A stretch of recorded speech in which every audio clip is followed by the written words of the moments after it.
Abu 7, taking a look here at what's going on with the militaries of the United States and China, and, well, what the experts are saying here in terms of simulations that have been conducted. We now have information that has been declassified, showing that these simulations go back about a decade, and that each and every time that they have conducted this, China has won. Not only has China won within a very short time frame, and almost all of these situations are centered around Taiwan. An assault on Taiwan, and this goes back, like I said, a decade. What it does not calculate in is this current administration's money and planning at this point, but if you go back throughout history and you look at all the defensive spending and all the money put out there toward war, they try to say that the United States fell behind China here because they were busy running around the globe chasing the boogeyman, militants.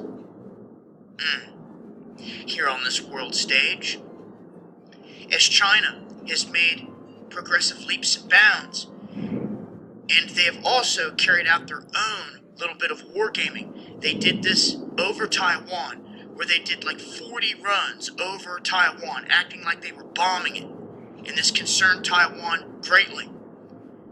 And all the way up to currently, in terms of declassified information, they're saying even as close as 2018, when they ran the simulation, our blue team, which represented the United States, got beat by China. They end this whole talk by saying that there is a chance that they could stifle them by making China question their abilities. They don't go into greater detail, and we know that there's a ton of equipment and supplies that sit on the sidelines and technologies that we've never seen that can be used in these wars. And all too often people always want to think that the United States has the upper hand regardless. Well, here on this world stage, things play out a little differently than what people expect, because sometimes these things are scripted. I'm going to break that down further on my thoughts on that and where this is all going from here on the next live stream. So make sure to join me. Going live Monday, Wednesday, and Friday. Alright, Shalom. First and foremost, I'll give all praise to Yahweh, Ba'ashem Yahushai, Ba'ashem Harakakodash. Double honors to the Apostle Elders of Great Millstone, and salute sign to brothers out there preaching this word, sincerity, and truth. Now you heard it, you know. America's not the big bad, bully. He's still a bully, but hey, these nations are basically ramping up their weapons, their military strategies. All right, and these countries had enough with Great Babylon, America, man. All right. So U.S. keeps losing in every simulated war game against China. Well, the U.S. gonna have to worry about China, Russia, all right, NATO and the EU, all right, and all these other countries that have nuclear capabilities, man. Let's see what the scriptures say. All right, Joel 3:9.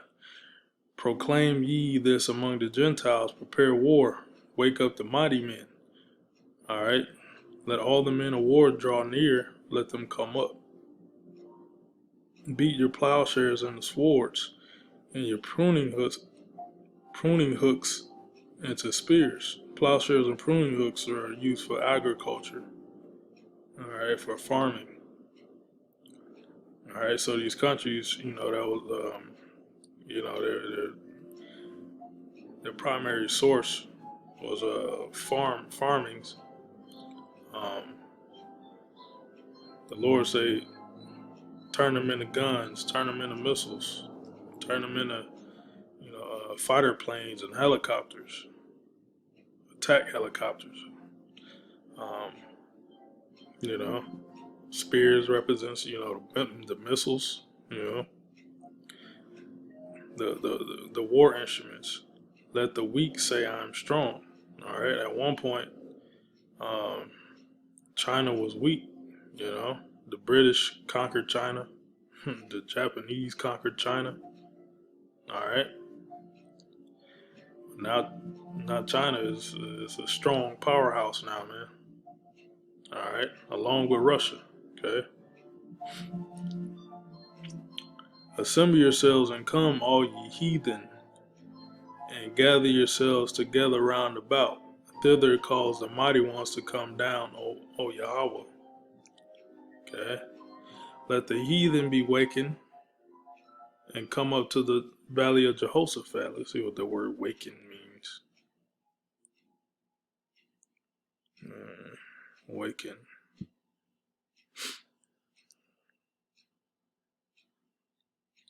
To rouse oneself, to awaken insight.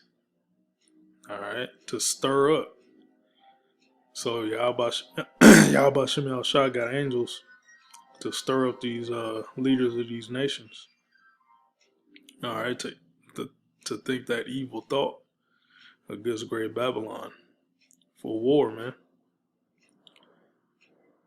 So in that process of the Lord waking these nations up, all right, and the Lord is waking these nations up by building their armies up, man. All right,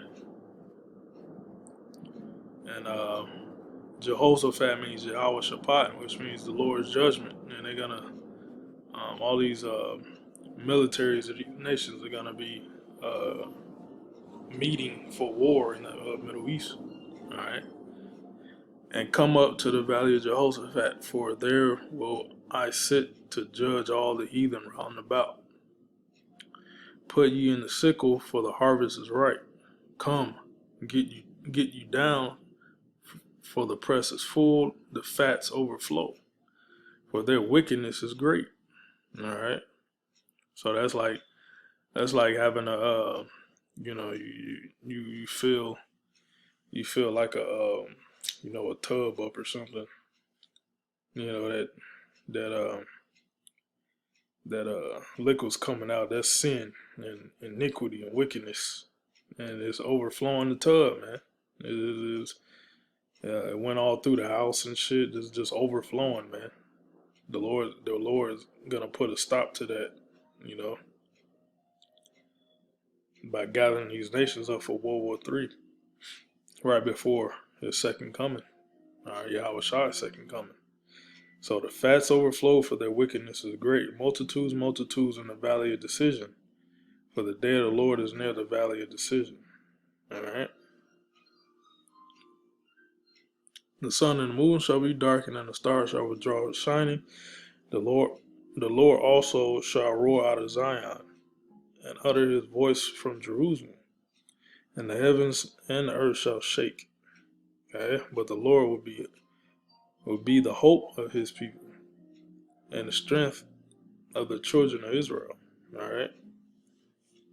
So that precipice of World War III is a thermonuclear destruction. So the whole earth is going to shake. It's going to rock to and fro like a drunkard. But the elect that has the hope, all right, the hope, the faith will be redeemed, will be saved, all right, before the earth's going to be shaken, all right.